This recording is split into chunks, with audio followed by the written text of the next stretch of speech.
Y comenzamos. Muy buenas tardes, tengan todos ustedes, sean bienvenidos a una nueva sesión del seminario interdisciplinario sobre gobiernos locales, diálogos municipalistas, que convoca el Colegio Nacional de Abogados Municipalistas. En esta ocasión tengo el agrado de darle la bienvenida al maestro Francisco de Jesús García León, eh, abogado por la Universidad Iberoamericana León, con maestría en Administración Pública, que ha desarrollado eh, buena parte de su actividad profesional en el estudio y aplicación de la normativa en materia hídrica. Lo decía hace un momento, en la opinión muy personal, considero que es uno de los abogados más destacados en esta materia en México, con una amplísima experiencia tanto en el sector público como en el sector privado. Recientemente, y solo por mencionar sus actividades más recientes, acaba de dejar la Dirección General de la Comisión Estatal del Agua de Guanajuato. Es actualmente abogado consultor en esta materia y además tengo el privilegio de haber compartido el espacio público también en alguna oportunidad con él y me consta su pertinencia en el trabajo profesional. Sin más preámbulo, Paco, bienvenido, esta es tu casa y adelante, el micrófono es todo tuyo. Bueno, primero que nada, gracias, maestro, querido amigo Fidel, bueno, por esta invitación. Realmente para mí es un honor participar con gentes que son expertas en temas de agua y sobre todo que son expertos en temas municipales. Nuevamente agradecido por el espacio y bueno, vamos a entrar en materia. Uno de los aspectos importantes que se ha venido señalando y que se vuelve muy mediático es el derecho humano al agua. Y este derecho humano al agua consagrado en diferentes instrumentos legales, obviamente primero enunciado por la Organización de las Naciones Unidas, donde reconoce el derecho humano al agua y al agua potable y al saneamiento como un derecho esencial para el pleno disfrute de la vida. Aquí hay ciertos temas que vamos a ir profundizando poco a poco, porque este derecho humano al agua tiene características que muchas de ellas han sido ignoradas tanto por los gobiernos municipales, que son los directamente prestadores de servicio, como los gobiernos subsidiarios estatales y también por el gobierno federal, y ahorita abundaré en la materia. Más que hacer un monólogo de estas posturas, me gustaría hacer una presentación muy ágil para pasar al tema de preguntas y respuestas y hacer esto un diálogo mucho más ameno, dado que somos un grupo muy compacto y esto nos facilitaría el intercambio de ideas que podemos seguir trabajando entre todos. Una de las características del derecho humano al agua consagrado por la ONU es la suficiencia y continuidad del servicio, que debe ser saludable, debe ser aceptable, debe ser físicamente accesible y asequible. Vamos a ampliar en este caso el contenido y lo que significa tener agua suficiente. Eh, el tema no es menor. Realmente la ONU define la suficiencia de agua para las necesidades básicas del ser humano entre 50 y 100 litros de agua por persona. Déjenme decirles que hay comunidades en Guanajuato, sobre todo aquellas más alejadas, que no tienen esta cantidad por más pequeña que resulte. Entonces, y esto sucede en gran parte del país donde tenemos más de 200,000 localidades, en Guanajuato tenemos más de 8,500, y entonces esto se vuelve un problema bastante complejo en temas de la suficiencia del agua. ¿Y qué decimos del servicio continuo? La continuidad en el servicio es una carencia absoluta en gran parte de los sistemas de agua del país. Entonces, estas dos condiciones de suficiencia y continuidad en el servicio de agua enunciado por la ONU, bueno, tenemos que irlo considerando como parte de la prestación del servicio en los municipios. El tema de agua saludable. ¿Qué quiere decir que agua sea saludable? El agua tiene que ser libre de microorganismos, de sustancias químicas y de peligros radiológicos que constituyen una amenaza para la salud humana. Estas condiciones son necesarias para que esta agua salubre, perdón, sea una condición del desarrollo de la calidad de vida de los diferentes seres humanos que habitan en los municipios y en las localidades. Las guías para la calidad de agua potable de la Organización Mundial de la Salud proporcionan las bases para el desarrollo de estándares nacionales que implementados adecuadamente, garantizará la salubridad del agua potable. Entonces, llevamos que el agua, el derecho humano al agua, tiene ciertas características. La primera, ser suficiente. La segunda, ser continua. La tercera, ser saludable. La cuarta es aceptable. ¿Qué significa que sea aceptable? Que presenten un color, olor y sabor para que pueda ser de alguna forma comestible por parte del ser humano, ¿no? Esto es un tema muy, muy importante porque en muchos lugares tenemos agua, pero no tiene las características que hemos enunciado y realmente resulta que no tiene un sabor agradable. Muchos de nosotros y la gran mayoría, México es el país que más consume agua embotellada en el mundo per cápita. Y esto se debe a que no tenemos agua con estas características de calidad y de aceptabilidad por parte de la población, porque cuando abrimos la llave, seguramente el agua que tenemos en la casa habitación ya no es de la toma domiciliaria, sino es de un aljibe, un tinaco que ya no tiene la potabilidad o la potabilización y ya no tiene la calidad suficiente. Entonces, es un tema que tomar en cuenta. Otro aspecto importante es que sea físicamente accesible. Es decir, en muchos lugares donde tenemos sistemas formales que tienen toma domiciliaria, bueno, ahí no tenemos problema porque el problema sería de continuidad, porque la infraestructura hidráulica está al pie de casa. Sin embargo, en muchas otras no existe esta toma domiciliaria.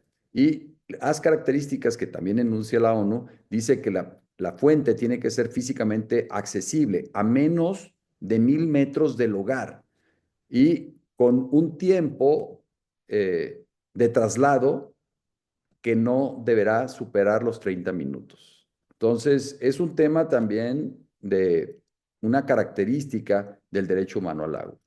Y el otro tema, no menos importante, es la asequibilidad. Y aquí se refiere a que debe ser asequible a los bolsillos de las personas.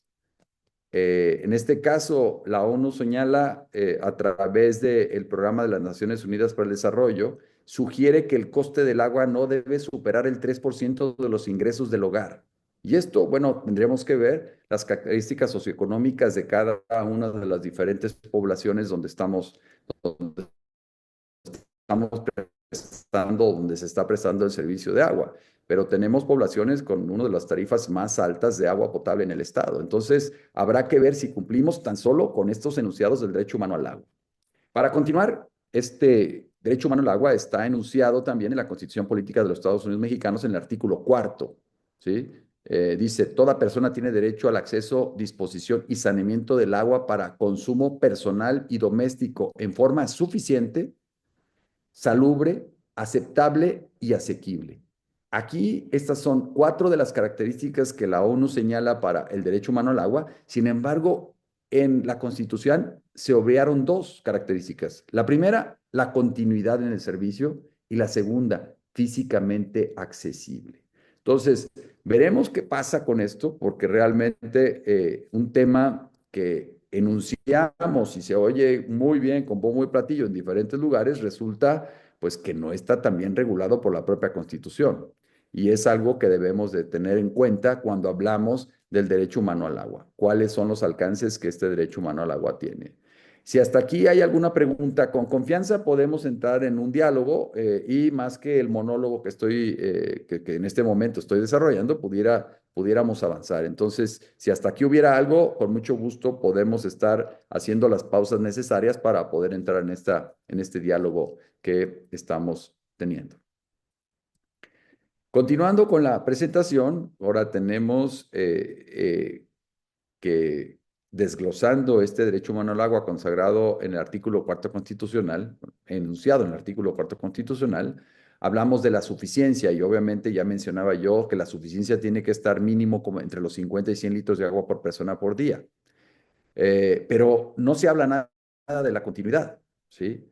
Habla del agua salubre y esto significa que tenemos que tener agua libre de microorganismos, de sustancias químicas que constituyan una amenaza para la salud humana. Aceptable el tema del color, olor y sabor tolerable, pero tampoco señala nada la Constitución respectamente de la asequibilidad, que físicamente asequible. Y por último, sí habla, perdón, accesible. Y por último, sí señala la asequibilidad, que es el coste del agua no debe ser superior al 3% de los ingresos del hogar. Entonces, en conclusión, el artículo cuarto sí habla del derecho humano al agua, pero no enuncia el total de las características señaladas por la propia Organización Nacional de las Naciones Unidas. Entonces, digamos que ahí tenemos tareas pendientes en la propia Constitución de las características que tiene que tener el derecho humano al agua. Por su parte, el artículo 115 constitucional, hablando también de la prestación del servicio de agua potable, habla que los municipios tendrán a su cargo las funciones y servicios públicos siguientes: agua potable, drenaje, alcantarillado, tratamiento y disposición de aguas residuales. Esto se da, esto nos obliga a que son los municipios los que tienen a su cargo la prestación del servicio público, no únicamente de agua potable, sino también de drenaje, de alcantarillado, de tratamiento y disposición de sus aguas residuales. Yo en lo personal también considero que la regeneración del ciclo hidrológico debe ser parte de este proceso de que los municipios deben de cuidar, ya que si no cuidamos las fuentes de agua potable, pues entonces el ciclo del agua se estaría cortando. Entonces, un tema que también deberemos de buscar que el artículo 115 constitucional esté previendo la regeneración del ciclo hidrológico. En este artículo 115 de la Constitución, como ya lo señalé, los servicios que debe de prestar el municipio se refieren a agua potable, a drenaje, donde estamos hablando de las aguas pluviales, al alcantarillado, que se refiere a las aguas grises, y al tratamiento y disposición de las aguas residuales. Tener muy claro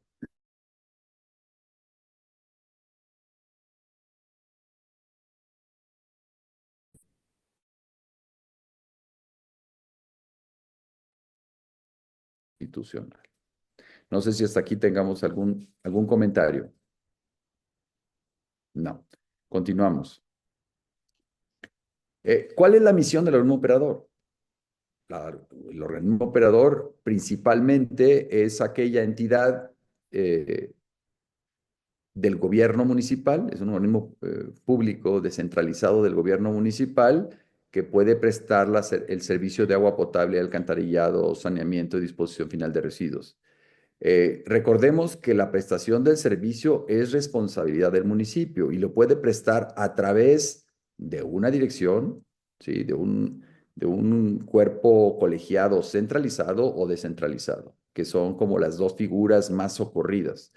En aquellos municipios donde tenemos una prestación del servicio o tenemos un número de tomas muy pequeño, pues no es recomendable que tengamos organismos públicos descentralizados. Es recomendable que tengamos esta prestación de servicios centralizada. Sin embargo, deberá de estar a cargo de una dirección que sea específicamente la prestadora del servicio y que además tengamos muy claro que los recursos del agua vayan al agua. Es decir, que en el momento de la recaudación esos recursos regresen al propio generador del ingreso, que es el sistema o la dirección de agua potable del municipio que corresponda. Por ello, consideramos que la misión de un organismo operador de agua es prestar los servicios de agua logrando la sustentabilidad hídrica con un enfoque social, ambiental y económico, en donde la demanda se gestiona en función de la oferta y de agua disponible. ¿Cuáles son los servicios que presta un organismo operador de agua potable? Ya los hemos mencionado. Sería la prestación del servicio de agua potable, alcantarillado sanitario, drenaje pluvial, saneamiento y, como les mencioné, la regeneración del ciclo hidrológico con calidad, cantidad, continuidad, aceptabilidad y un precio asequible. Esto, desde mi punto de vista, son los servicios que debe prestar un organismo operador y las características del mismo. Ahora, nosotros hablamos de que los organismos operadores en México, bueno, tienen esa gran eh, obligación de prestar el servicio y obviamente bajo estas características tendrán que generar una adecuada prestación. Pero, ¿por qué los servicios de agua potable en México son tan medianos, por no utilizar una palabra más fuerte, ¿no? ¿Por qué estos servicios no tienen una característica eh, que sea loable y que realmente podamos sentirnos orgullosos de que tenemos uno de los mejores servicios de agua en el mundo? Gran parte lo vemos que se debe al conformismo de la ciudadanía. La ciudadanía no tiene en este momento el conocimiento ni la posibilidad, en muchos de los casos, de exigir un servicio, ya que al tener un monopolio, que el propio Estado eh, detenta, pues no se quiere pelear con el sistema de agua exigiendo los derechos que normalmente tenemos. Y esto ha generado que tengamos una prestación del servicio muy mediana. ¿Sí? Al no haber exigibilidad de parte del usuario y al no haber competencia por parte de diferentes empresas que presten el servicio de agua potable, entonces tenemos el, la tormenta perfecta para continuar en la mediocridad de la prestación de los servicios en todo el país.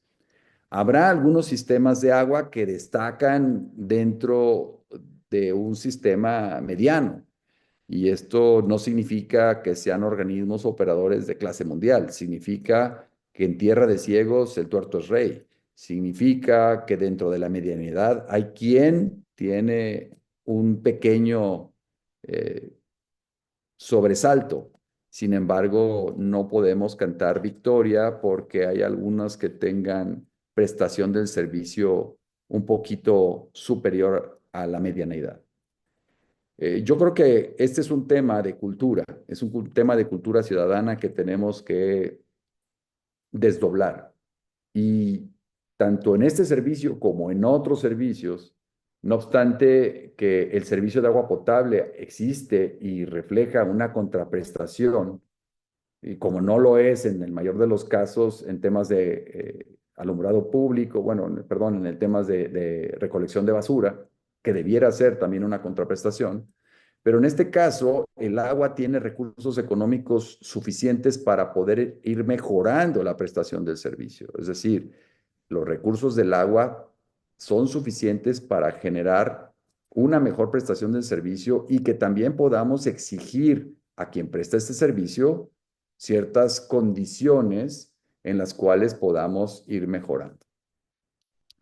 Algunas características de organismos operadores que le he llamado de clase mundial son las siguientes. ¿Y por qué buscamos organismos operadores de clase mundial? Porque son estos organismos operadores los que deben ser aquellos parámetros para que los organismos medianos o que están prestando un servicio pero con deficiencias puedan ir mejorando sus números, puedan ir mejorando la prestación del servicio. Y una de estas características de estos organismos es alcanzar la sustentabilidad hídrica, que es lo más importante. Es decir, nunca prestarán un servicio buscando el detrimento de, el, de la, del medio ecológico, es decir, el detrimento de lo que sería el medio ambiente, el detrimento del acuífero, el detrimento de los cuerpos de agua. Entonces, siempre están buscando que la prestación de servicios se haga en la mejor forma posible para tener una sustentabilidad que permita el agua para las presentes y futuras generaciones. Otro aspecto importante de estos organismos de clase mundial es que el enfoque social, ambiental y económico es un objetivo per se. No puede ir disociado estos tres objetivos, el social, el ambiental y económico. Hace unos días veía un artículo de un amigo que había extraído de la Sociedad Norteamericana de Ciencias, en donde hablaba de la importancia del tema económico en la salud pública. Y obviamente el tema económico también es fundamental cuando tenemos una prestación del servicio, pero tenemos que equilibrar el enfoque social, el ambiental y el económico para poder generar una sinergia que nos permita la sustentabilidad. Otro aspecto importante es que la demanda de agua se gestiona en función de la oferta disponible. Tenemos operadores exitosos, como pueden ser el caso de San Antonio Water System, como puede ser el, el organismo operador de Tucson, Arizona, como puede ser el organismo operador en Suecia, en donde Suecia tiene unas características en Estocolmo, tiene una característica muy especial, está en un archipiélago de más de 1.500 islas, donde ahí confluye agua dulce y tendrán que tener un equilibrio entre el agua salada y el agua dulce para poder extraerla y poderla poner a disposición de la población. Entonces, estos organismos siempre están buscando que esta oferta de agua disponible esté en equilibrio. ¿Con qué? Primero con la naturaleza. Y no van a generar una oferta de agua que supere las posibilidades de extracción y que les genere un desequilibrio ecológico. El agua potable debe tener características de calidad, cantidad, continuidad aceptable y precio asequible. Ya lo habíamos mencionado como parte de los adjetivos que debe tener el derecho humano al agua. También un tema importante, estas entidades de estos organismos operadores de clase mundial tienen prácticas de ejercicio de gobierno corporativo. Esto es bien interesante porque los sistemas de agua no pueden estar cambiando cada 3 años, como cambian las administraciones municipales. Los sistemas de agua tienen que tener planeación de mediano y largo plazo, porque los proyectos son de 10, 15 o 20 años o más. Y esto implica que el gobierno corporativo, que en muchos de los casos están donde lo forman ciudadanos de diferentes organizaciones, es fundamental que tengamos continuidad en los entes de gobierno de los prestadores de servicio, en este caso de los sistemas de agua municipales, y tengamos una prestación mucho más adecuada. La eficiencia física en redes de distribución en estos sistemas de clase mundial es de prácticamente superior al 80%. El saneamiento de las aguas residuales es del 100%. La salud financiera es un deber en sí, es decir, no tiene números rojos. Tienen que tener siempre un superávit que no debe exceder el 12% de los remanentes. El capital humano es lo más valioso de la organización. Tienen programas de adaptación al cambio climático. El usuario es la razón de servir de la institución, es el tema más importante. Todos los usuarios son lo más importante, es el tema más importante de trabajo de una institución como son los sistemas de agua. Y cuando hablo de sistemas de agua, no hablo en general, no estoy hablando únicamente de las entidades descentralizadas, sino hablo de los sistemas ya sea centralizados, descentralizados e inclusive de la prestación del servicio por parte de los gobiernos intermunicipales o de los gobiernos estatales. Eh, el usuario es la razón de servir, ya lo mencioné. La innovación, el desarrollo y el gobierno digital es una prioridad.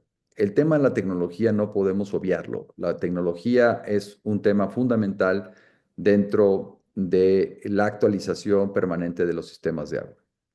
Y por último, y no menos importante, las soluciones basadas en la naturaleza son una práctica común.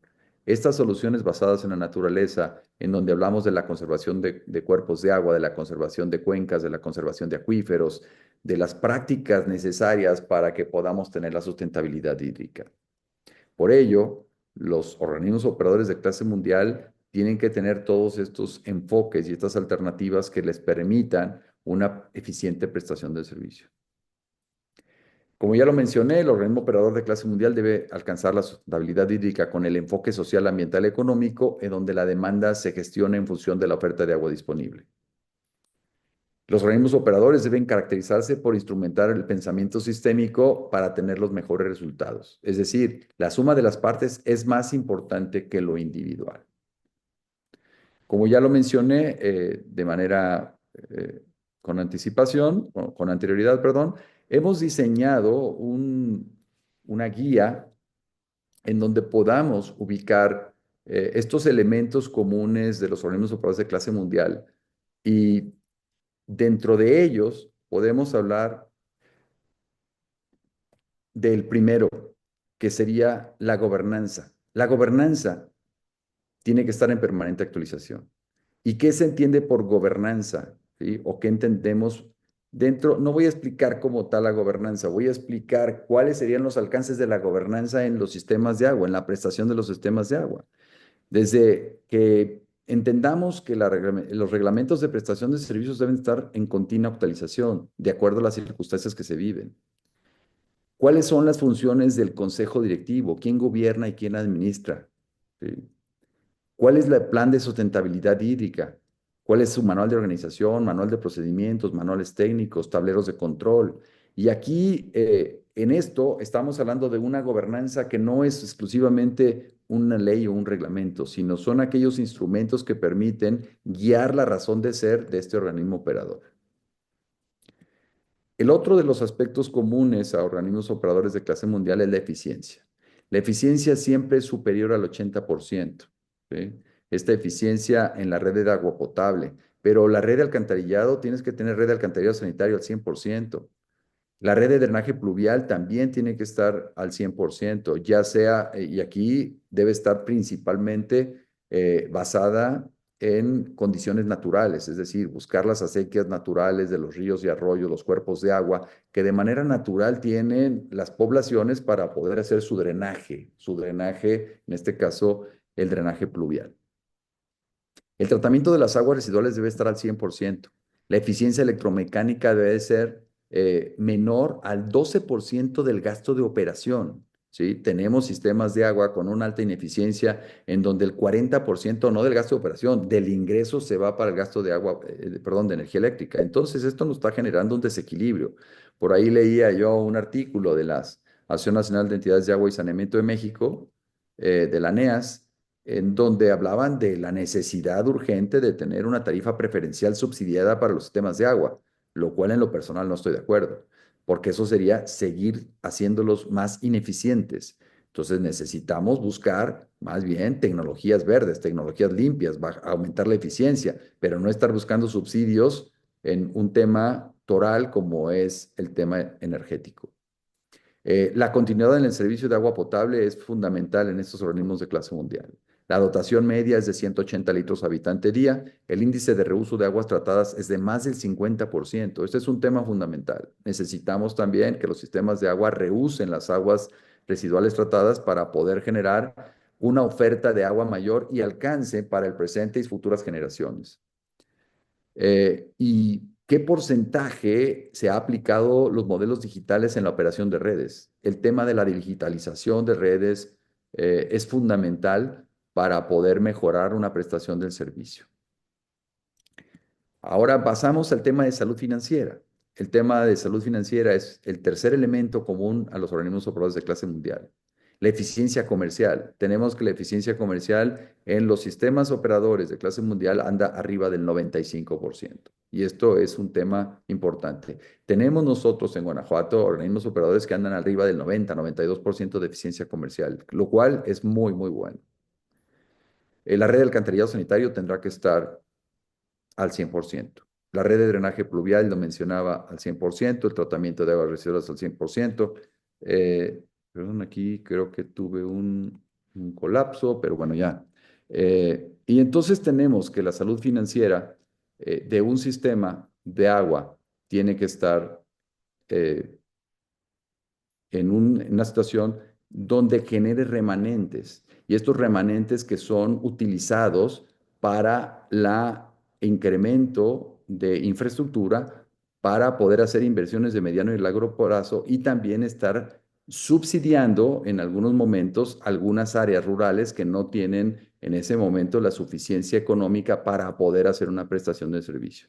Recordemos que la prestación del servicio es obligación del municipio y el municipio detenta esta obligación o transfiere o genera un organismo operador para poder hacer la prestación del servicio. Muchos de estos organismos operadores solo prestan el servicio en la cabecera municipal, pero lo adecuado es que lo presten en todo el municipio. Y estos remanentes, como ya lo mencioné, no deben ser mayores al 12% y estos tendrán que ser utilizados para pagar el crecimiento de infraestructura o la reposición de infraestructura.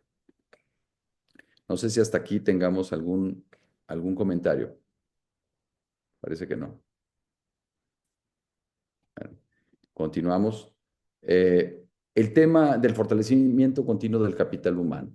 La capacitación continua es un tema fundamental en los organismos operadores de clase mundial. La equidad de género, los salarios competitivos con el mercado laboral, el bajo índice de accidentes laborales, es decir, los reglamentos de seguridad e higiene se cumplen al pie de la letra. La evaluación del clima laboral, la certificación de competencias, el bajo índice de rotación y la inclusión de personas con capacidades diferentes y adultos mayores debe ser uno de los temas importantes a incluir en los sistemas operadores.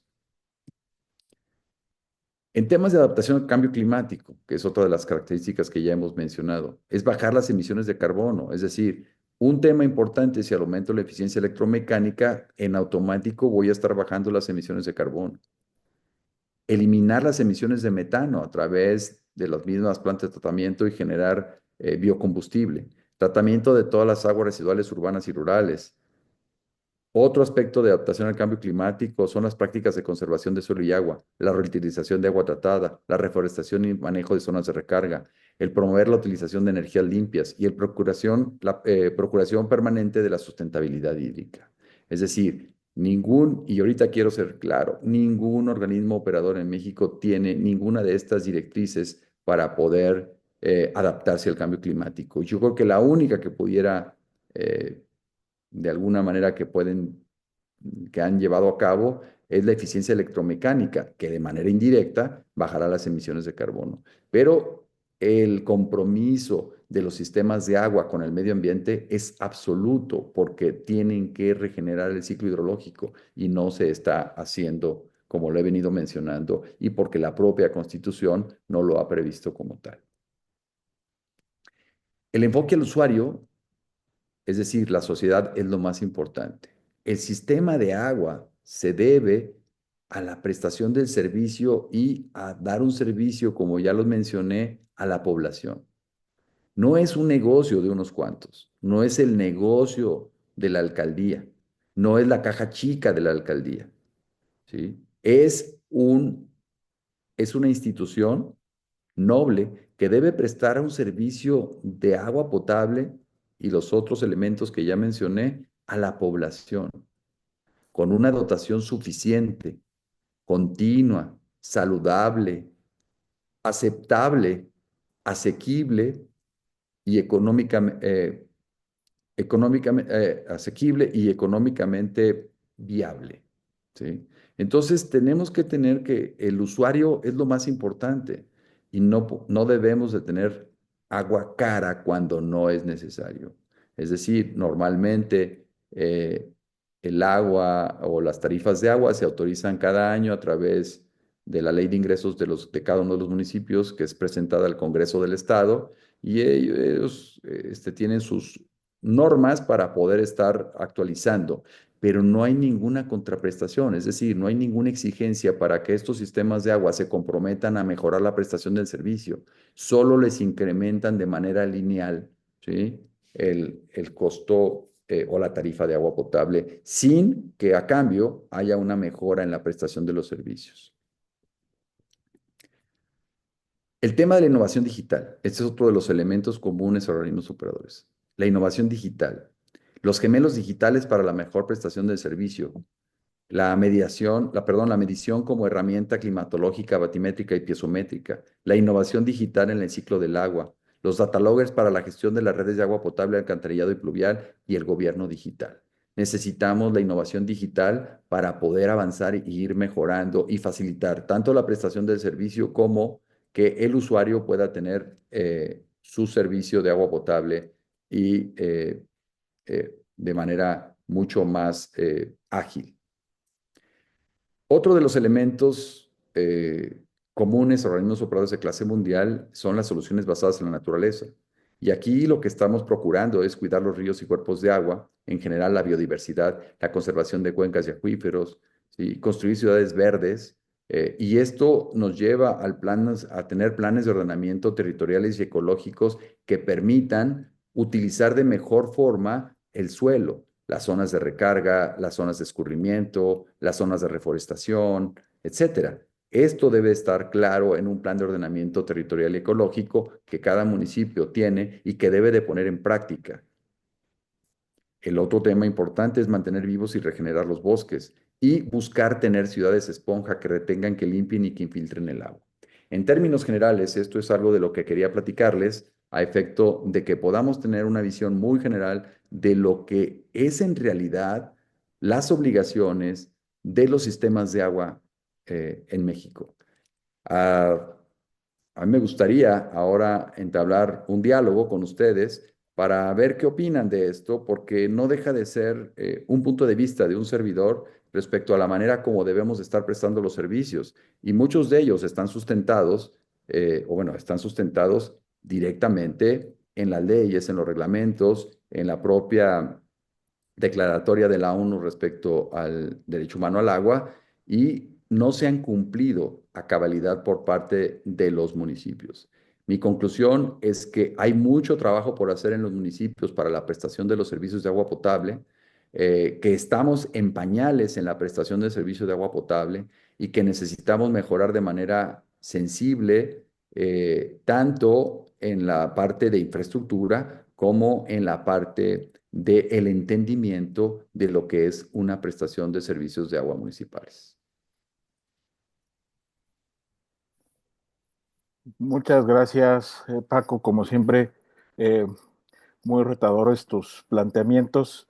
Yo tengo un par de eh, consideraciones que someter a tu opinión, pero la doctora Aime Figueroa ha levantado la mano, así es que, doctora, adelante, por favor.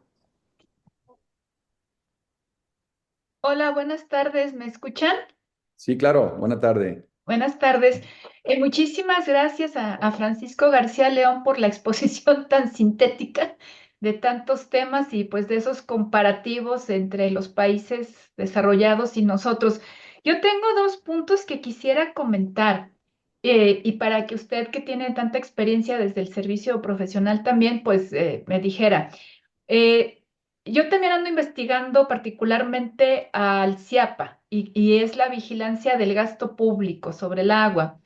El tema de los costos que usted dice, a mí me parece que este tema de los precios y sale a colación por lo que comentó de que somos el país con más agua embotellada. Entonces, yo siempre he pensado que si somos capaces de pagarle a la Coca-Cola o a quien sea por el agua embotellada, deberíamos de ser capaces de pagar más por el servicio. El CIAPA de aquí, de la zona metropolitana de Guadalajara, pues tiene un déficit financiero espantoso y se le han ido añadiendo más municipios. En realidad no es municipal porque es un OPD del Ejecutivo, ¿verdad? Y en los últimos municipios que se le añadieron, pues nada más traían como más deuda o más cuentas por cobrar, ¿no? Entonces, ese es un tema que a mí me gustaría escuchar, sobre todo porque el de las tecnologías verdes o el de todo este financiamiento pudiera hacerse con impuestos verdes también, ¿no? En esos países que usted nos mencionó, Suecia o Alemania, España, el recibo del agua llega con un montón de cosas ahí desglosadas que uno ve, la tarifa del saneamiento, la tarifa de la ayuda no sé qué, y los metros cúbicos, ¿no? Al final de cuántos consumió uno. Cómo podrían los municipios brincar esas barreras del financiamiento que son muchas veces políticas? O sea, decir vamos a subir el precio del metro cúbico del agua, pues es algo así como muy suicida para los alcaldes, ¿no? O para los ejecutivos. Ese es un tema y el otro es el de la gobernanza que mencionó. En nuestro caso, pues la Junta, la Junta de Gobierno, que así se llaman los órganos de gobierno, como se llaman aquí, del CIAPA, pues son más de 20 personas y luego tienen una comisión tarifaria y la realidad es que nunca se reúnen todos o mandan el representante del representante, y hay la posibilidad de una participación ciudadana muy limitada, pero que en la vida real pues hay como una especie de montoneo de parte de los funcionarios públicos y la verdad es muy complicado entender todo, ¿no? Esos serían como los dos puntos, si nos pudiera abundar o decir como por dónde vamos, y qué bueno que haya algunos organismos que sí tengan algunas vías de salud financiera. Muchas gracias. Muchas gracias. A ver, doctora, nada más para puntualizar, en el primer punto era sobre Sobre el ok, precio, los precio. precios, ¿no? De De que si acuerdo. pagamos agua embotellada, Sí. podríamos pagar, ¿no? Y más allá del enriquecimiento que se ha hecho de las embotelladoras. Yo creo que, bueno, y aquí lo voy a decir, voy a ampliarme un poco. El precio del agua. Yo creo que siempre hemos buscado que el costo del agua se distancie del tema político, ¿no? Siempre hemos buscado. Va a ser imposible.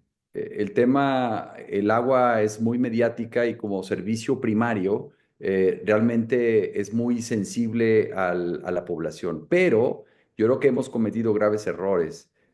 No hay agua más cara que la que no se tiene. Y siempre la gente que no tiene recurso y que no tiene agua es la que la paga más cara. Y como ejemplo, voy a poner algunos casos que conocí cuando andaba en mis recorridos al frente de la institución estatal.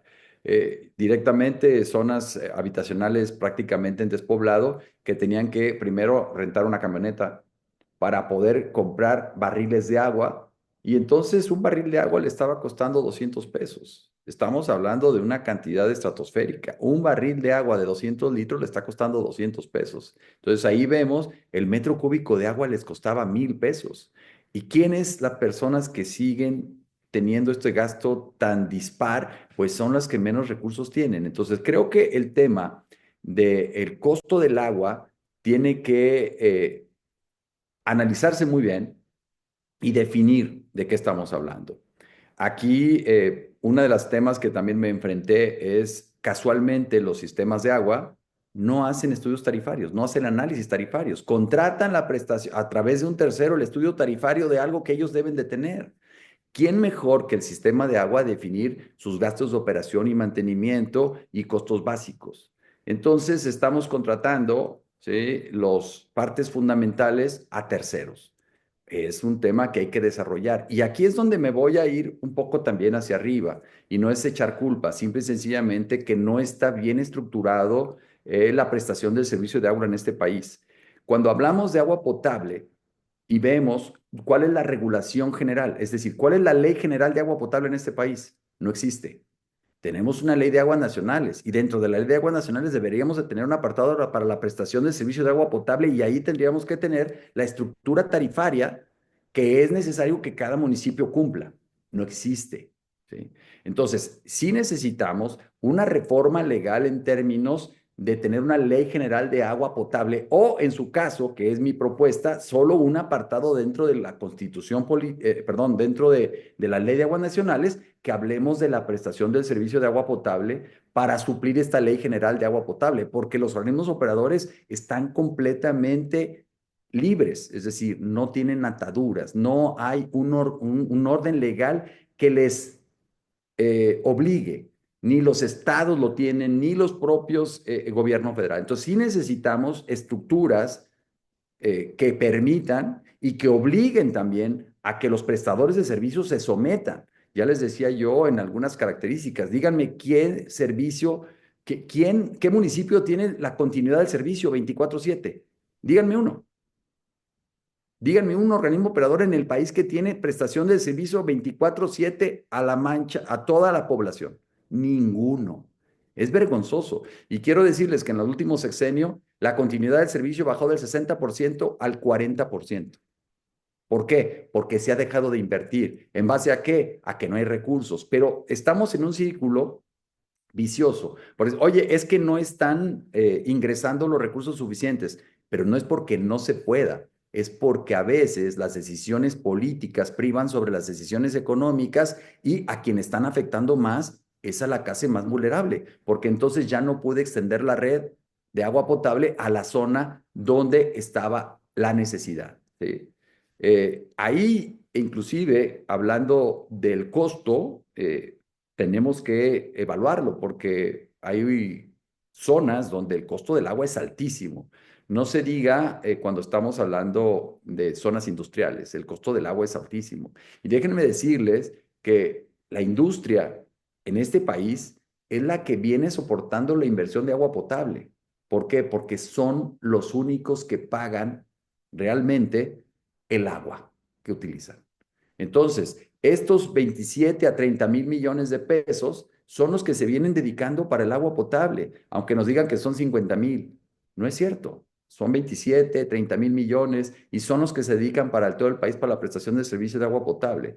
Ahora la presidenta lo que quiere es sumar todas las bolsas de municipio, estado y federación para generar un gran volumen de recursos y poder extender las redes de agua potable. Está bien, maravilloso. El tema también que necesitamos es la obsolescencia que existen en muchas zonas y en muchos estados y obviamente en muchos municipios de redes que tienen 40, 50 y 60 años. Y entonces se convierten en pasivos que no va a ser posible llevar a cabo. Entonces, yo creo que el tema sí es medular, sí se necesita revisar a fondo el tema del gasto de operación, de los costos, de la tarifa adecuada y buscar en medida de lo posible que se tenga un plan de mediano y largo plazo para ver cuál es el plan hidráulico de cada, en este caso, del CIAPA, ¿no? Necesitamos verificarlo. Hoy hablaba de un tema muy importante en una plática que tuve por la mañana y estábamos hablando del tema de la digitalización. La digitalización pareciera poca cosa, pero la digitalización de un sistema nos va a llevar a digitalizar sus redes de agua, sus redes de drenaje, su saneamiento, su tema comercial, su tema de eficiencia física y metido en todo un software que se tiene apropiado para eso, podemos empezar a definir cuáles son los temas principales a abordar para bajar no únicamente los costos, sino para definir una tarifa justa. ¿Sí? Entonces, el tema pudiera empezarse por una digitalización y esto significa es meter en un sistema toda la información para poder tener esta base de conocimiento que permita tomar decisiones y saber cuál es la tarifa justa. Yo les puedo decir, tenemos ahorita sistemas de agua que tienen tarifa consolidada entre agua potable, entre alcantarillado sanitario y saneamiento de casi 100 pesos por metro cúbico. Es un dineral. 100 pesos por metro cúbico de agua potable. Y veamos lo que están cobrando. Y el CIAPA seguramente esta tarifa consolidada la tiene para algunas zonas industriales, ¿sí? Pero así como ellos, tiene otras con unas tarifas apenas suficientes, ¿no? Entonces, sí tenemos que buscar un equilibrio entre la demanda de agua. Por ejemplo, también no podemos estar prestando volúmenes superiores. Déjenme decirles que la zona de Los Ángeles, digo, independientemente de la quemazón que sucedió, de los incendios que están sucediendo todavía, ellos ya limitaron las albercas. El tamaño de una alberca no puede exceder a 30 metros cúbicos, por ejemplo. Ese es un tema de regulación municipal. Son temas de gobernanza que están ignorados en la gran mayoría de los municipios, ¿sí? El tema de las cebolletas, es decir, de la regadera. ¿Cuál es el gasto que debe tener, máximo que debe tener una regadera? Algunos, no hay esas regulaciones locales que permitan esa gobernanza adaptada al caso concreto. Ok, si aquí me falta agua o el problema es el saneamiento, entonces tengo que regular aquella deficiencia que tengo para poder mejorar la prestación del servicio. ¿Sí? Entonces, espero que con esto haya dado no la respuesta, porque para esto no hay una respuesta. Hay ideas generales por las cuales nos podemos ir, pero cada municipio y cada sistema de agua tiene su particularidad. Y es ahí donde se requiere hacer diagnósticos muy específicos para saber dónde les duele más o cuáles son las áreas de oportunidad que tendríamos para mejorar. No hay una respuesta concreta y definitiva para este tipo de estaciones. Y la segunda, híjole, parezco que estoy con el alemán encima, pero como no me traje dónde anotar, entonces ahí la perdí, perdón. La No, segunda, la segunda era sobre esto de los consejos directivos bueno, y el tema de parte la de la gobernanza al interior de gobernanza. los consejos directivos, sí, claro. Bueno, esto está siendo muy común. Parece que entre más gente es más democrático. Pues no, yo diría que no. Y aparte, déjenme darles un dato. Lo platicaba hace un par de días con un presidente de consejo de un organismo operador y le decía, pues que cuál iba a ser su legado una vez que terminara su proceso, ¿no? Le digo porque, pues, un tema importante de un consejo es, como la palabra lo dice, es aconsejar. Pero ¿a quién estás aconsejando? Lo primero que tenemos que diferenciar en estos organismos operadores que están descentralizados de la administración estatal o de la administración municipal es quién gobierna y quién administra. Es decir, ¿qué tiene que hacer cada una de estas partes? El consejo por lo general gobierna, ¿sí? Pero hay algunos que se meten en la parte administrativa y entonces toman decisiones y empiezan a tomar decisiones de hacia dónde tienen que ir las redes de agua, cuál es la planta de tratamiento, cuáles son las características, etcétera, cuando no les toca, porque además no tienen el conocimiento suficiente, ¿sí? ¿Qué es lo que ha estado pasando? Tenemos un aletargamiento en en el tema de ingeniería y en el tema de la mejor prestación del servicio. Aquí me van a perdonar los ingenieros, pero les digo que están brillando por su ausencia porque ya les falta el ingenio, ¿no? Les digo que nos están ofreciendo soluciones, pues, del siglo pasado cuando estamos en el siglo XXI y las decisiones y las resoluciones y los proyectos en este momento son diferentes. Es como cuando me presentan un vehículo V8 de 40 caballos de fuerza, cuando ahorita un V8 primero está en desuso y lo otro, si tengo un V8, los caballos de fuerza son de 1000 veces eso, ¿no? Entonces, 400, 500 caballos. Entonces, el tema es que están fuera de forma. Y esto significaría que los consejos directivos tienen que tener algunas características. Tienen que tener conocimientos, tienen que tener capacidad, tienen que tener prestación adecuada en el sentido de su honorabilidad, porque se convierten en a veces o en muchas de las veces el club de Toby, ¿no? Es la zona donde repartes el trabajo para los miembros del consejo, la zona donde pues yo represento a cierta agrupación y esa agrupación se va a ver beneficiada porque va a pasar la línea de agua o porque van a adquirir ciertas condiciones o porque va a haber una convocatoria pública para este concurso. Entonces, necesitamos cambiar los perfiles de los consejeros, ¿sí? Necesitamos consejeros que tengan mucho más conocimiento, mucha más capacitación en diferentes áreas como pueden ser la financiera, la técnica, la legal, la administrativa, ¿sí? La ecológica, porque algo está fallando ahí, que no han metido los temas ecológicos ni tampoco la adaptación al cambio climático ni la conservación del suelo y agua. O sea, no hay quien cubra esos perfiles dentro de los consejos. ¿Por qué? Porque los consejos están obsoletos. Necesitamos actualizar la gobernanza de los consejos directivos para que cumplan con perfiles del siglo XXI. ¿Sí? Y esto es mejor que tengamos gente contratada que se le pague dentro de los consejos a que tengamos representantes ciudadanos sin conocimiento, sin ningún rumbo. Y esto está llevando a que los directivos, bueno, pues hagan lo que quieran o lo que pueden. Es decir, no hay exigencia hacia el equipo directivo porque pues el consejo tampoco sabe. ¿A dónde los llevan? Entonces, digamos que no hay un faro a dónde ir, a dónde seguir cuando vas navegando, no saben a dónde ir. Creo que ahí necesitamos hacer una reforma y vuelvo al tema de la Ley General de Aguas, de agua potable, o de la ley dentro de la Ley de Aguas Nacionales, hacer ese apartado para la prestación y regulación de los servicios de agua potable en los municipios y tener las consideraciones para que los consejos directivos que se determinen, en su caso, cumplan con perfiles específicos y no sean las cámaras empresariales y las asociaciones quienes estén cooptando esos niveles de tomas de decisiones sin conocimiento de causa, ¿no? Entonces, creo que el tema es volver a revisar, hay que actualizar la gobernanza, hay que cambiarla y adecuarla al siglo XXI. Muchas gracias, doctora. Muchas gracias, Paco. No sé si alguno de los presentes tenga alguna otra consideración que presentar.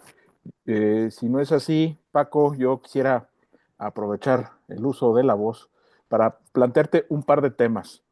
Respecto a las soluciones basadas en la naturaleza, o mejor dicho, bajo ese concepto, se han presentado algunas propuestas que habría que ver si realmente califican como tales, como por ejemplo la reinyección de agua tratada a mantos acuíferos o incluso a cuerpos de agua. Quisiera ver si tienes alguna opinión al respecto. Ese es por un lado. Y por otro, mencionaste el tema de la obsolescencia de la infraestructura, que evidentemente eso, como tú bien lo señalaste, representa uno de los grandes pasivos que comparten casi todos los organismos operadores en el país. Pero quisiera agregar, además del tema financiero, un aspecto que a veces se deja de lado cuando se trata el tema y que tiene que ver con los riesgos sanitarios. Mucha de esa infraestructura que data probablemente, como bien lo señalabas, de 40, 60 años, se utilizó con materiales que probablemente hoy no sean los recomendables.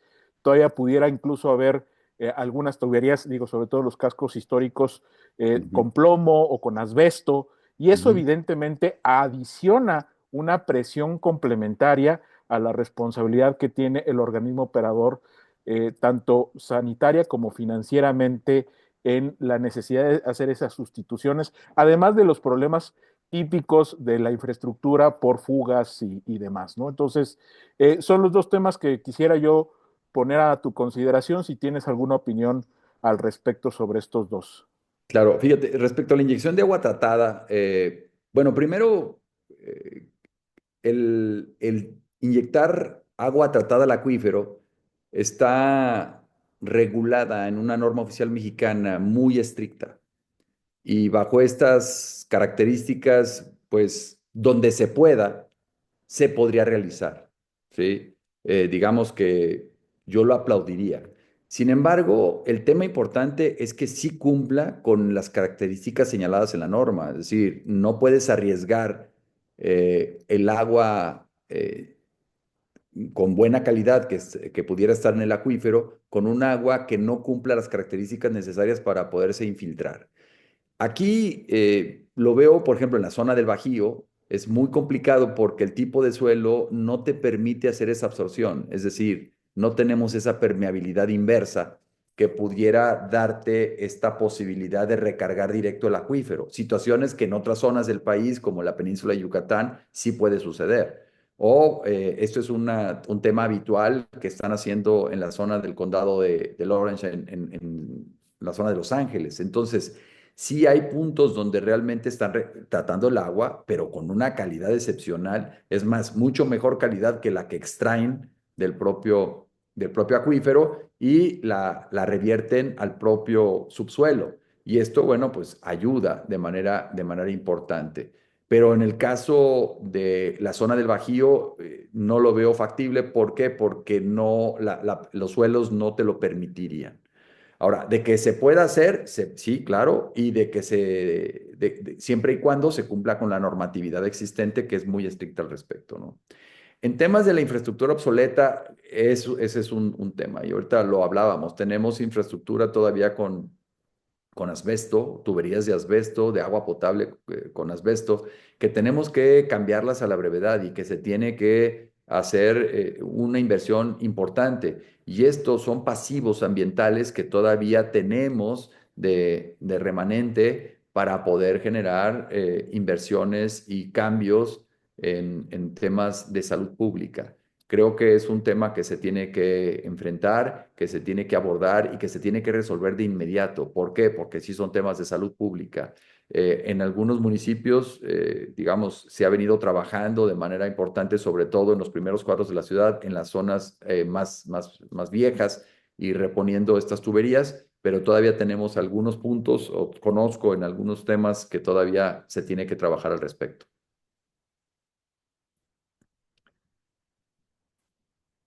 Está cortado tu Sí, micro.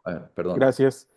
Muchas gracias, Paco. Bien, de nueva cuenta, les pregunto a los presentes si tuvieran alguna pregunta, algún comentario, algún tema que quisieran este, que nuestro ponente del día de hoy ahondara.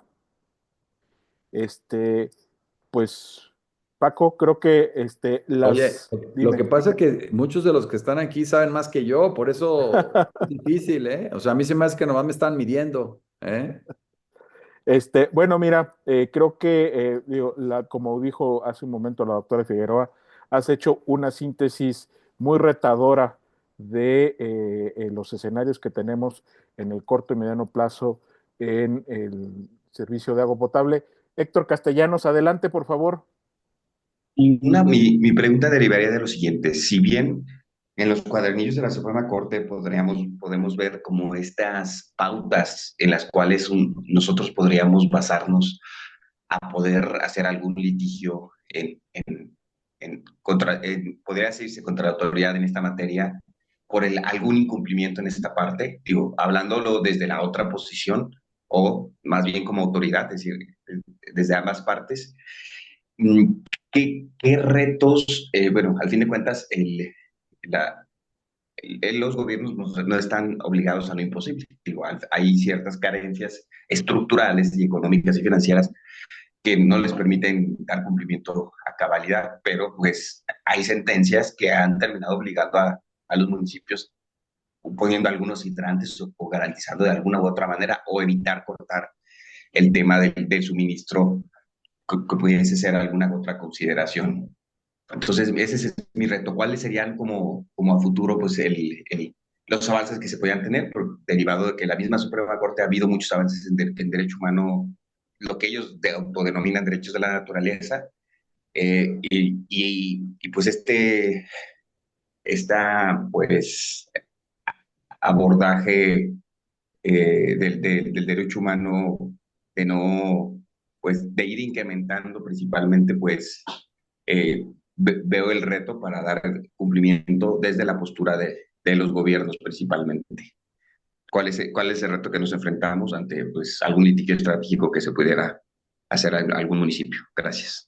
Muy bien, gracias Héctor. Mira, yo creo que el tema importante y más no lo veo como un tema de litigio, pero sí lo veo como un tema que tiene que ser exigible a los sistemas de agua, es lo que la ONU señala en sus características de lo que es el derecho humano al agua. Es decir, el agua tiene que ser suficiente. O sea, eso tenemos que exigirlo al sistema de agua, es decir, al municipio. Tiene que ser continuo, ¿sí? Tiene que ser saludable, tiene que ser aceptable, tiene que ser físicamente accesible y tiene que ser asequible a la economía. Entonces, esas características que señala la ONU del derecho humano al agua, se me hace que son exigibles al 100% en cualquier momento, ¿sí? ¿Por qué? Porque la continuidad en el servicio, ¿sí? Es un tema importante, pero aquí vamos a poderle cambiar inclusive ante la imposibilidad de la continuidad, vamos a cambiársela por periodicidad, es decir, vamos a poner que tenemos una población alejada de la mancha urbana, que no hay una red directa y que solo hay un contenedor de agua en donde puede disponer 50 litros habitante día, una población de 50 personas, pero esa continuidad se transfiere en periodicidad, es decir, la autoridad estaría obligada a decirle cada 8 días te voy a rellenar ese contenedor, esa cisterna, para que tú tengas el agua que te estamos ofreciendo. Es decir, entonces, la salud, que tiene que ser saludable, por supuesto. Entonces, sí hay manera de cómo podamos exigir a la autoridad municipal dentro de las características del derecho humano al agua. Muchas gracias, Paco. En el chat tenemos un par de aportaciones. El ingeniero Ángel Arreguín dice, personalmente promuevo en mis clases, alumnos de Facultad de Ingeniería Civil en materia de obras hídricas, soluciones a base de educación disruptiva. Y Betty Durán pregunta, quisiera saber qué opinas sobre el reuso del agua tratada por parte de Zapal en León, Guanajuato, y con la aplicación de nanotecnología para mejorar la calidad de esta, ¿piensa que podría haber aspectos negativos que no se consideran a corto, mediano o largo plazo? Ok, bueno, el tema de Ángel, a quien conozco muy bien, bueno, me da gusto que promueva esas soluciones disruptivas, porque efectivamente necesitamos ver casos concretos y qué podemos adaptar y qué podemos hacer.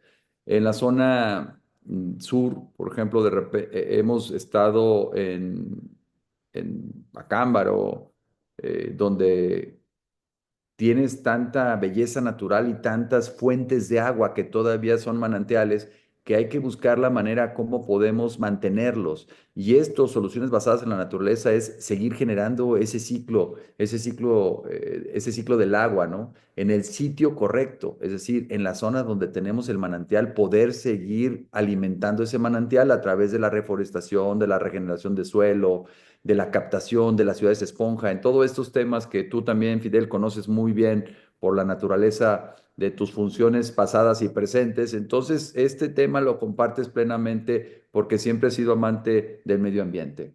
Y en cuanto a lo que señala Betty respecto a la aplicación de la nanotecnología para el reuso del agua, me parece una iniciativa muy buena del Zapal que podamos reutilizar el agua. Es decir, ahorita lo que se está buscando es el reuso del agua de manera indirecta. ¿Qué significa? Que no puedes tomar el agua directamente de la planta de tratamiento, no importa que pase a través de los filtros, sino tiene que ir a un cuerpo receptor y después volverla a retomar para potabilizarla y después meterla a la red. Se me hace un buen esfuerzo lo que están haciendo. Creo que el espejo de agua que escogieron o el cuerpo receptor que escogieron tiene muchos inconvenientes en temas físicos porque es un plato, la presa del Palote, donde van a depositar ese volumen de agua, está demasiado plana y la evapotranspiración es muy alta. Entonces, creo que ahí si no hacen un dique al interior de la presa para poder conservar solo un volumen pequeño, que le mantenga los 250 litros por segundo y después conservarlo, vas a perder todo por evapotranspiración o por infiltración. ¿Por qué? Porque los volúmenes no son tan grandes, ¿no? Entonces, este tema me parece importante, pero habrá que hacer precisiones porque necesitan, dicen los españoles, necesitas una balsa que te almacene ese volumen de agua para que la puedas reutilizar. Entonces, habrá que ver cómo termina esto, qué están considerando para poder captar esa agua, dar la aireación en el cuerpo receptor y después volverla a inyectar a la red. El tema es, me parece importante, habrá que ver el proyecto, cómo lo culminan y cómo lo pueden realmente capitalizar para que no se evapotranspire o se infiltre todo el agua que van a estar tratando y depositando, ¿no?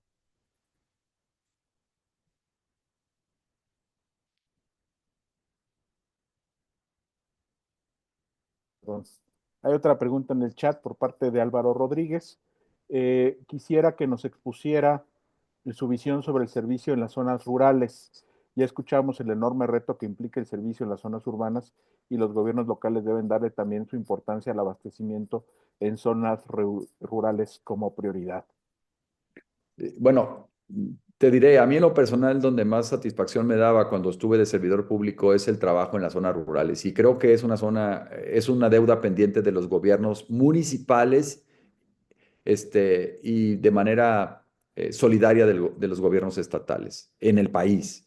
Es decir, en Guanajuato casi una tercera parte de los habitantes se autoabastecen, se autorregulan para la prestación del servicio de agua potable, lo cual está generando diríamos, una falta de gobernanza, una falta de, en este caso, de gobierno, una ausencia de gobierno cuando la obligación principal es la prestación del servicio y no lo estás haciendo, ¿no?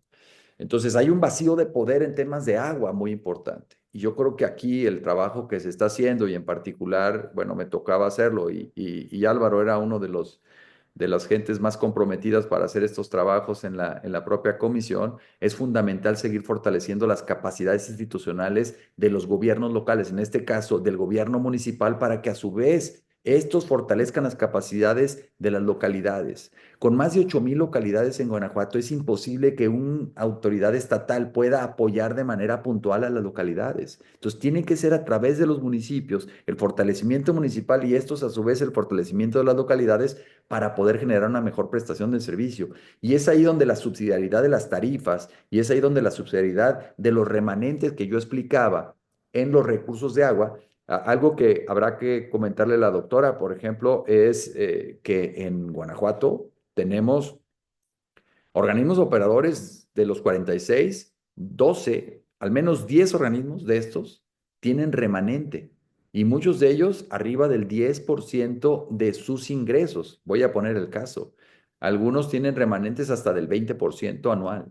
Hay sistemas que tienen remanentes, voy a poner un número de 500 millones de ingresos y tienen remanentes de 75 millones, ¿eh? Algunos otros tienen remanentes hasta de 400 millones. Entonces, lo dejo por ahí. El tema de la subsidiariedad en la prestación del servicio es una responsabilidad municipal y que tiene que ser también tomada en cuenta por parte de los organismos operadores centralizados, ¿no? Que no se está haciendo. Es decir, cuando un organismo operador centralizado, salvo excepciones, que también las tenemos, eh, si se trata de la prestación de servicio en las comunidades rurales, no oyen y no quieren saber de ello, ¿no? Entonces, no, es que eso le toca a obra pública o desarrollo rural y la obra no me toca a mí. No, esto ¿sabes qué? Desarrollo rural, desarrollo social y inventan cualquier cosa para evitar la prestación del servicio. Entonces, no hay solidaridad de parte de los sistemas de agua. Necesitamos que esa solidaridad se manifieste en obras y acciones concretas para que las poblaciones que están más alejadas, que sufren de esta falta de servicios, lo puedan hacer. Me toca, de repente, en la ciudad vemos zonas de 5,000, 6,000 habitantes donde están prestándose el servicio y donde se les descompone la bomba y tienen millones de pesos para poderlo resolver, pero no tienen la capacidad de organización, de sistematización para poder mejorar la prestación del servicio y siguen teniendo los vicios de antaño. Entonces, creo que ahí podemos seguir mejorando la prestación de los servicios en las zonas rurales a través de los propios municipios, de los organismos operadores y de programas estatales y federales que vayan enfocados al crecimiento de la infraestructura hidráulica en estas localidades. Muy bien, Paco, muchas gracias. Eh, Bien, ¿hay alguna otra participación?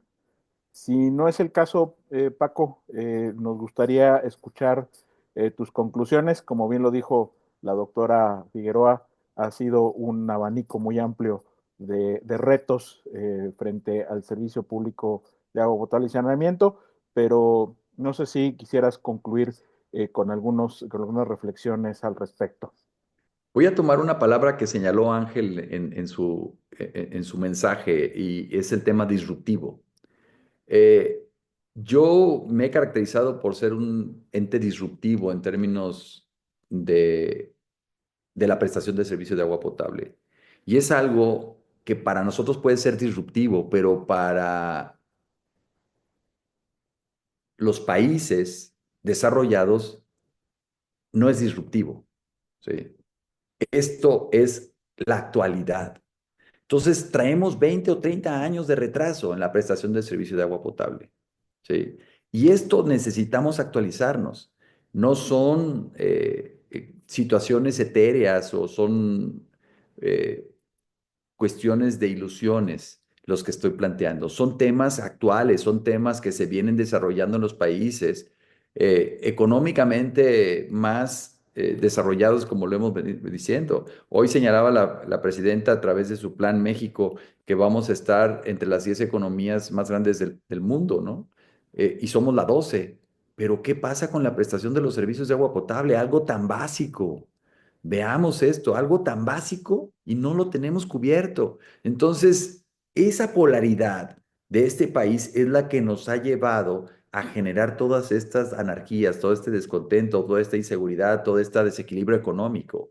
Lo decía hace un momento, el tema de la economía ligada a la prestación de los servicios básicos nos va a generar una mejor estadía, un mejor comportamiento social, un mejor desarrollo social, económico y ambiental. Entonces, invitemos a las autoridades municipales y obviamente las autoridades estatales como solidarias de estos servicios, que puedan provocar que los municipios mejoren su prestación y que aquellos que toman decisiones, como puede ser inclusive los congresos, tomen decisión para poder aportar y en este caso calificar o aprobar sus leyes de ingresos y el costo de las tarifas de agua potable, bueno, siempre vayan en contra una mejora del servicio, una prestación del servicio mucho más adecuada, más asequible, con mejor calidad, con mejor oportunidad, con continuidad. Entonces necesitamos trabajar en fortalecer a la autoridad municipal.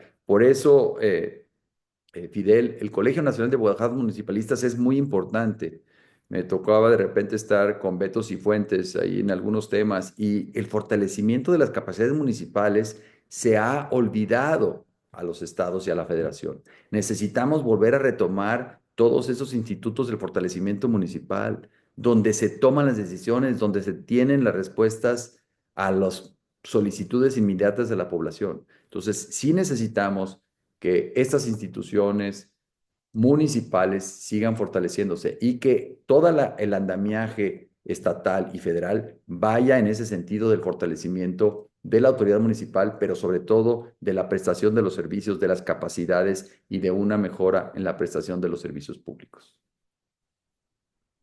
Muchas gracias, Paco. Bueno, de hecho, justo como bien lo identificaste, la creación de este colegio en buena medida abona precisamente en reside en esa expectativa de poder justamente generar un espacio que confluya las reflexiones y la toma de decisiones para mejorar el desempeño de los gobiernos municipales, que es el gobierno de proximidad de prácticamente la totalidad de los habitantes de este país, porque aunque en la Ciudad de México se denominan demarcaciones territoriales, cada vez se parecen más a los municipios, y consecuentemente no tardaremos en tener un modelo muy similar en todo el país.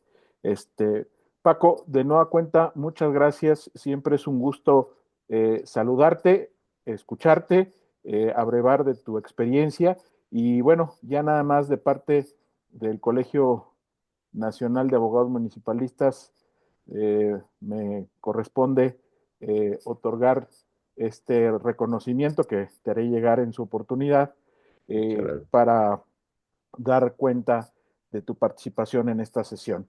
El Colegio Nacional de Abogados Municipalistas otorga el presente reconocimiento a Francisco de Jesús García León por su destacada ponencia, el servicio público de agua potable y el derecho al agua, impartida en diálogos municipalistas, seminario interdisciplinario sobre gobiernos locales, Ciudad de México, 14 de enero de 2025, y firma su servidor en carácter de presidente de este colegio.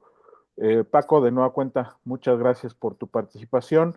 Siempre son también muy retadoras tus reflexiones y esperemos que podamos tener una siguiente sesión para seguir dando cuenta de este asunto que es de las más caras responsabilidades que tienen los municipios entre sus manos por mandato constitucional.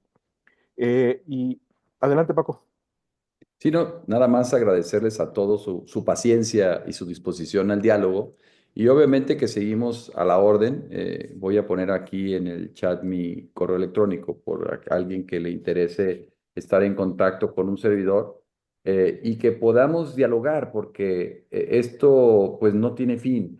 Yo ahorita que estabas comentando la importancia del colegio, y yo creo que a lo mejor vale la pena inclusive hacer una confederación nacional municipalista, es decir, donde las diferentes disciplinas puedan participar, porque el tema del municipio, sinceramente lo he dicho siempre, está olvidado por la autoridad federal, por la autoridad estatal, no tanto, digamos, algunos estados le dan más apoyo, algunos menos, pero yo creo que tienen que fortalecerse. Los estados se fortalecen en función de sus municipios y no a la inversa. Entonces necesita los estados entender que la toma de decisiones se hace en los municipios y por tanto necesitamos fortalecerlos. ¿En qué? En lo básico, en la prestación de los servicios. Mira, hemos perdido la visión de lo que es la autoridad municipal y las funciones de la autoridad municipal. Si nos vamos al 115, ahí están las funciones básicas y ahora están muchos, inversión extranjera, médico en tu casa, escuelas de tiempo completo. A ver, espérame, si no cumples las obligaciones básicas y estás agarrando obligaciones que tienen los estados, pues entonces, ¿cómo queremos mejorar, no? Estamos tergiversando, estamos cambiando las disposiciones legales y estamos yendo más allá de lo que la propia Constitución le tiene previsto a las autoridades municipales, ¿no?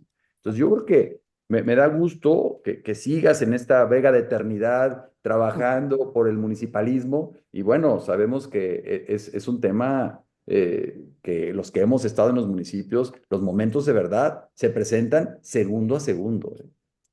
Así es, efectivamente. Y mira, justamente para seguir con esta temática, les comparto que la sesión del próximo mes estará con nosotros Edgar Villaseñor Franco, secretario regional para México, América Latina, Centroamérica y el Caribe de ICLEI, Gobiernos Locales por la Sustentabilidad, justamente tratando el tema de desarrollo sustentable y acción climática desde los gobiernos municipales, porque evidentemente también creo que ese es otro de los puntos que vale la pena destacar de los gobiernos municipales, no solo la cercanía con la ciudadanía, sino también es el espacio en donde confluyen los diferentes aspectos de la vida cotidiana de las personas.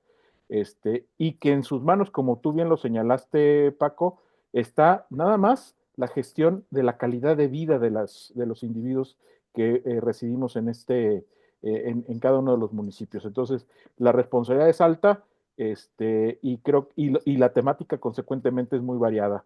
Y bueno, los temas que hemos venido abordando mes a mes en estos seminarios, creo que dan en buena medida cuenta de esa diversidad de asuntos y justamente, como te lo comentaba al inicio de la sesión, estos seminarios justamente lo que tratan de impulsar es el diálogo interdisciplinar en el abordaje de los diferentes temas que confluyen en los municipios, porque no hay otra manera para atenderlos que justamente con la conjunción de los diferentes saberes que inciden en la gestión de lo local. Muy bien, pues muchas gracias y felicidades también por seguir en este esfuerzo de poder buscar que los municipios se sigan fortaleciendo. Muchas gracias y saludos a todos y a todas. Gracias, igualmente, buenas noches. Gracias.